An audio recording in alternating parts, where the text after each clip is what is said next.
Hello everyone, Rising here, and before I start with Volume 7, Chapter 10, wow, we're in the third act now. It's probably going to be insane. Just a quick couple updates. I still have it right here, the mic. I thought I could use it for a reaction video, but really I can't, because if I'm not going to eat it, if I'm not going to be an inch away from it as I talk, it's not going to be good for content. So I have it here, but there's really, honestly, at this point, there's not really anywhere else to put it.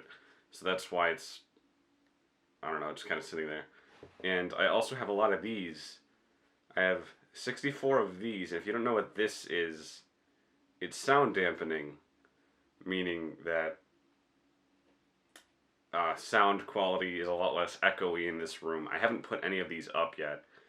They're meant to go in the corners, like where the wall meets the ceiling and where walls meet walls, because that's where a lot of sound comes from, like poor sound quality, that the poor echoes. So that'll happen eventually, and I also have the RWBY Volume 6 poster up because Volume 7 isn't out yet. But more at the same time, though, I am waiting on the RWBY Steelbook for the Mistral arc more than I'm waiting for Volume 7's poster, because I got the Volume 1 to 3 Steelbook when I realized that it was cheaper than just buying the first 3 seasons outright on Blu-ray, so that's why I had gotten that, and it's like, well, now I might as well keep it up with just getting the Steelbooks, but it's not out yet, and at this point it kind of questions if or not it ever will be, so that's a thing. As for RWBY itself, being in the third act, there's some things that it's making me expect, and some things that I don't think this volume is going to have time to get to anymore. And I don't think this volume is going to have time to get to too much of what Cinder and Neo are doing. Like, I don't think Cinder's plan is going to come into fruition just yet, but she is going to affect the plot in some way. And in that sense, Neo's plan isn't really going to come to fruition yet, but they are going to have their fun while they can. As for Freya, I don't think Freya is going to come into the plot too much. She's going to be touched on again, like, just as a way to, like, leave the volume off on her arc somehow, if you can call it that. But not too much. I do love where they're going with Oscar this volume, but at the same time, I want to know more about what Oz is doing himself. Obviously, he's kind of just chilling and kind of letting Oscar be his own person, but at the same time, Oscar is becoming more and more like Oz, and Ironwood knows that. Ironwood has noticed that. It's like, you say that as if you were there. You say that as if you are Oz, and that was kind of your point, your plan. So, that's interesting. But I want to know more of if Oscar is kind of, if Oz is just letting Oscar do his own thing, or if it's more than that. If Oz is like diffusing into Oscar on purpose and not the other way around. Hi, Noelle. This is going to be a recurring thing for her. Also, if you can't tell, I'm sick. A little bit. It's kind of affecting my voice. I got the sniffles real hardcore. Though it shouldn't be too much of a problem for this recording.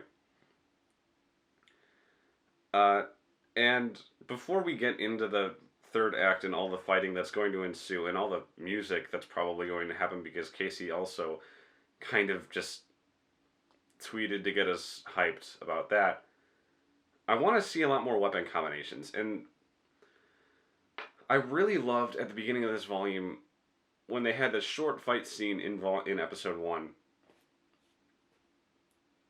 sort of just to dip our toes into the combat of this season, this volume, how Weiss and Ren interacted with, like, how their weapons and abilities interacted with, you know, floating the Grim up, and then Ren doing his, like, ninja slice through all of them.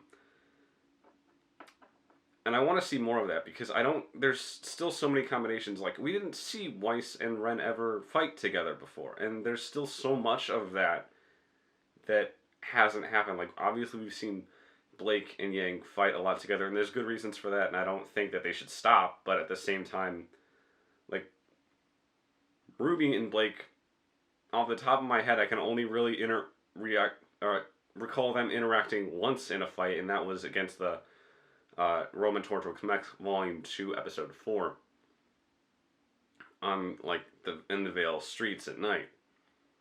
So there's still a lot more of that I want to see, like Nora fighting with, you know, Blake or whomever. But that's really all I have to say before the Volume 6, Chapter 7, or Volume 7, Chapter 10 first watch. So let's get into it.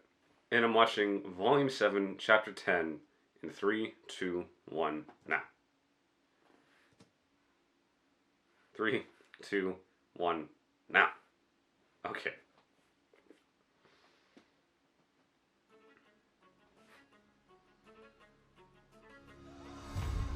Okay, that was... There's multiple of those. How fun. That looked different somehow, like more of an eagle than...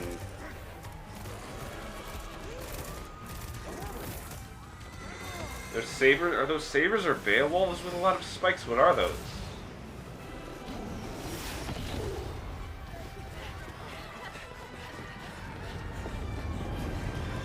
And the mammoths, the Goliaths. Okay, yeah.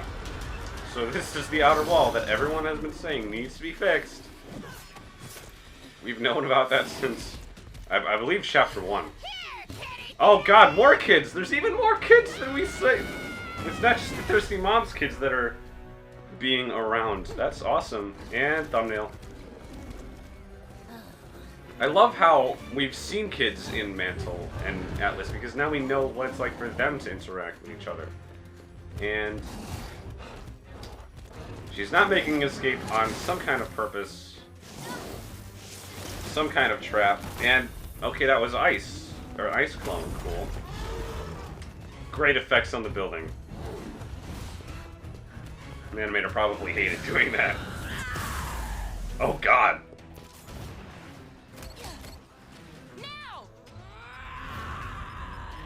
She's fucking strong. Good lord. And that was one. And there was a stampede. Head to the nearest shelter. Those shelters are gonna fill up soon. They're all we've got. We just have to hold off the Grim. What's that on her back? I don't feel like I've seen her wearing that before. Understood. Over and out. On Elm's back. Let's go.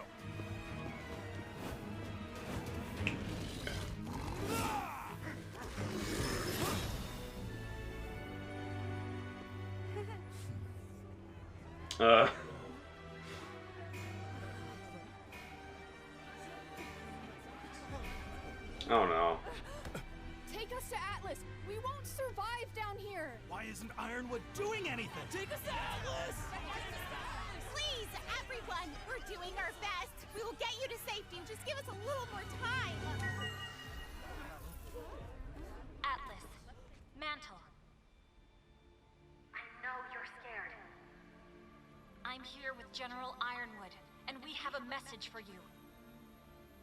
What he has to say may sound unbelievable, but it is all true.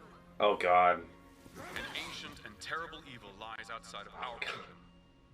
It was responsible for the destruction of Beacon, the attack on Haven, and for the recent attacks on Mantle. This powerful force goes by the name of Salem. He's doing it. Salem seeks only to divide us, to turn us against each other. If she can incite hatred in us, then we will lure in the Grim and destroy ourselves. Salem herself does not work alone. Her minions have invaded our very city. Arthur Watts and Tyrion Kalos. These men are the ones responsible for the recent murders in Mantle, and for sabotaging the heating grid. But we cannot let ourselves give in to fear and panic. That is what she wants. Instead, we must unite and fight back together. Every single one of us! All right, single file line. Place a hand on the shoulder in front of you, eyes forward, move, move, Wait a move. second. Show them how it's done, kids. You got this! You can be the leader! Learn to do that. The line leader. Morning school route. This is why I was forced to divert Friggin' resources from talking about that in the Amity communication. live stream discussion. We thought it was a Towers are throwaway now completed conversation. and ready to launch. It will reestablish all global communication. Okay, they're talking about Some Amity. remodeling. There's a communications tower. Because the safety How of did everyone- James get this past me? The Council and I have decided to evacuate everyone in Mantle to Atlas. I'm withdrawing all defenses from Amity in order to assist with repelling the Grim in Mantle. We must put aside our differences and band together to defeat this threat. I fully support General Ironwood's plan. All while they're telling the truth, and everyone can see that. The Grim should have destroyed our enemies, not made them friends. Wait. Our tin soldier's heart has cost him his mind. You need to keep their attention on Mantle for as long as possible. Yeah, now they know about Amity, More so. chaos than a Grim invasion. If anyone on Remnant could deliver that, wouldn't it be you? If you've made it to your local shelter, stay put. Help is on the way. And for those of you in Sector 17, I'll be seeing you personally. Come to think of it, I do have an idea. Yeah. I still can't believe those idiots beat us here. Vacua was supposed to be the next target. The timeline has changed. Right, yeah, You that. said the farm boy has the lamp? Find him. Take it. No! We get what I need first. Then we get what we want. Now go. Okay. Ironwood's been hiding the Winter Maiden for years.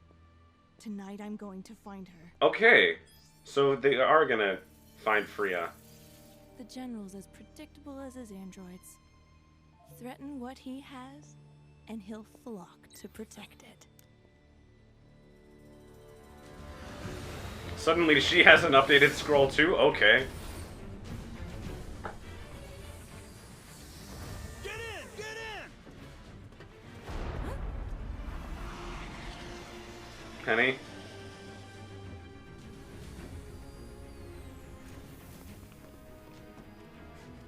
But does she know anything about where the Winter Maiden is, though? I mean, obvious ideas, and they are in Atlas and not Mantle, but at the same time, like, what? Oh, is that... Okay, that was just her weapon. Okay, it's...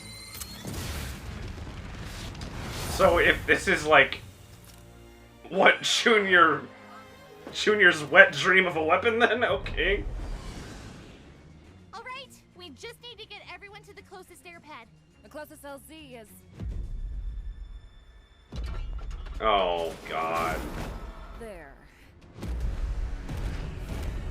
And that is a little bit older than all of the other Goliaths, which were already hella old to begin with, so that's fun.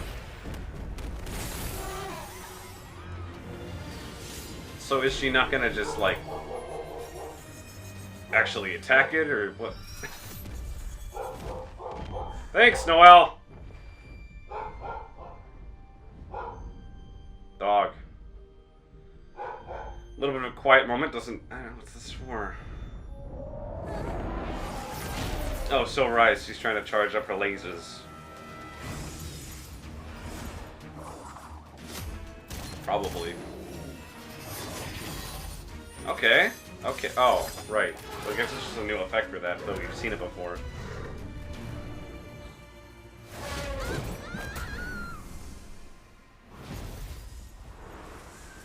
Penny, are you okay? Ouch! Those tusks sure are dangerous. They sure are. I think I have a plan. You're gonna cut it off and stab its eye out with it like Ren did? God, Penny, stop being so innocent for your own good.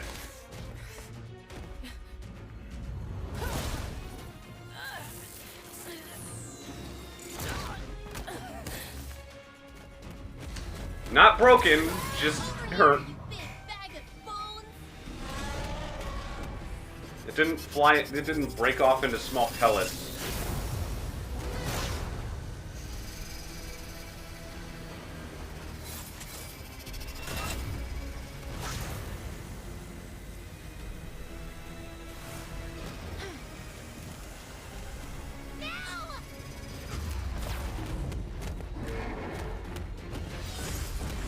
I think this is the first time they've ever directly tried to slice a bone of a Grimm off.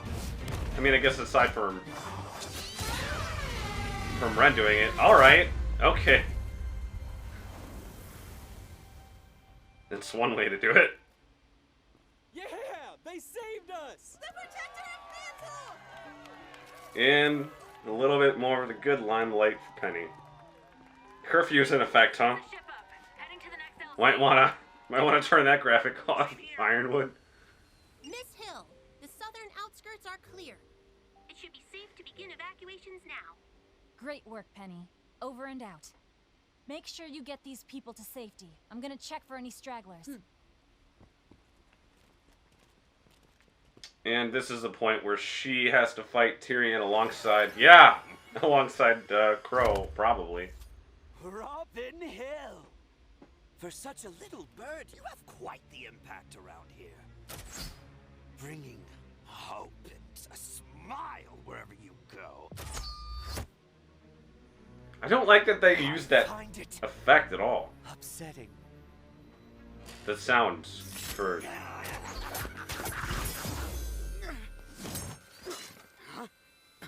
Sorry, Kalos.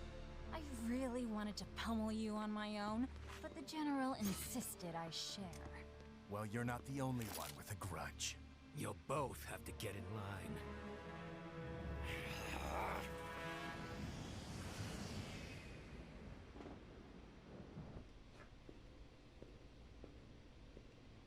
And Watts just gets to walk in.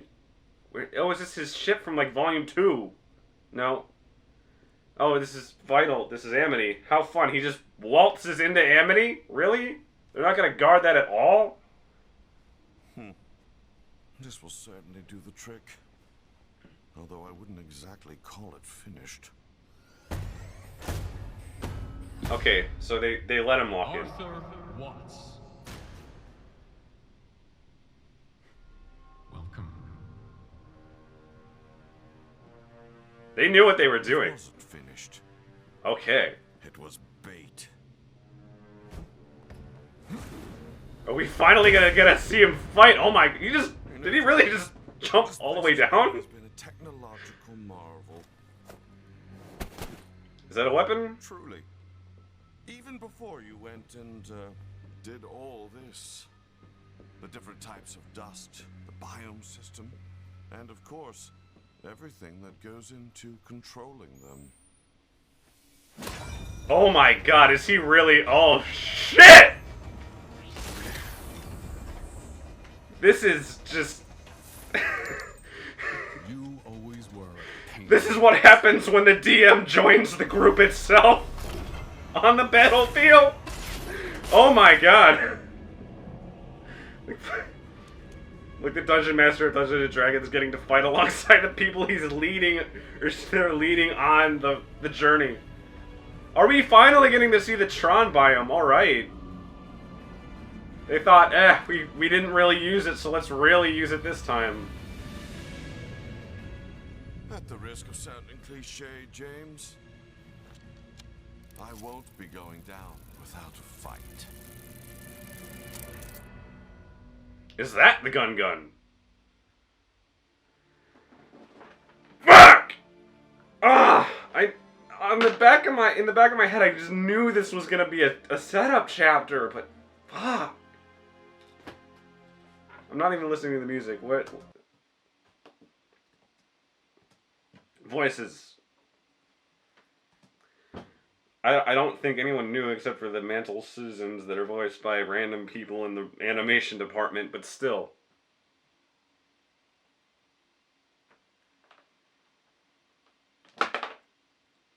I knew this was going to be a setup chapter in the back of my head. I did.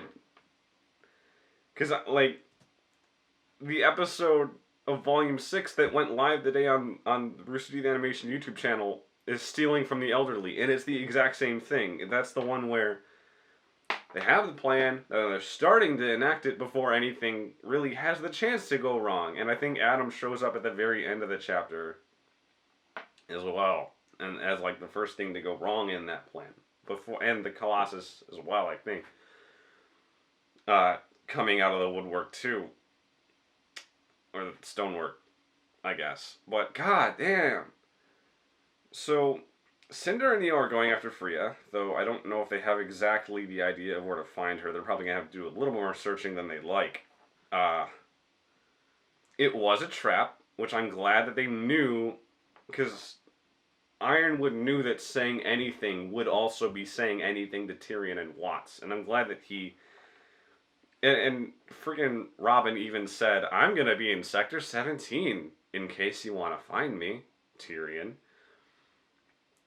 So it's great that they were extremely self-aware, because it would hurt for them to not be as self-aware as they were when they didn't have this level of trouble coming at them.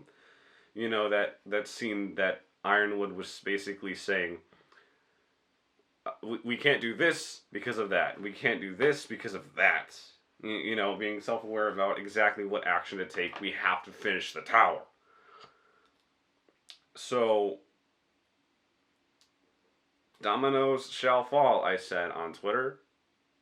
We're in the third act. How is it going to play out? And goddamn, it is. This is really good. I don't have much else to say because I'm just flustered again by there's so much happening. 15 minutes. And in many ways, a lot more happened than longer episodes of this volume, even when every episode is very good at packing a lot into itself. Well, Atlas and Mantle know about Salem. And I don't think Amity's finished yet. It might not be. But either way, we're at risk of the wider world knowing about Salem, and I think that's probably what this volume is going to end on. So that's fun. I'm pretty sure, I mean, just like Volume 5 ended with Team RWBY getting back together, and that was sort of the main goal of the introduction into I guess the Mistral arc itself, not even just the introduction to it, because that was kind of Volume 4's job, but the thing that, I mean, that was sort of the original plan of this, that was Ironwood's original plan, was to tell the world about Salem. And I think it's still going to happen, but just a very different way. So, that's fun. That's very fun. That's about it for me. I don't know if I'm ever going to make a video about this chapter, because, well, I haven't even edited a lot of the reaction videos to this volume yet, so I'm probably going to take my time on YouTube in general until I suddenly don't anymore. But I'm Rising. Have a good one.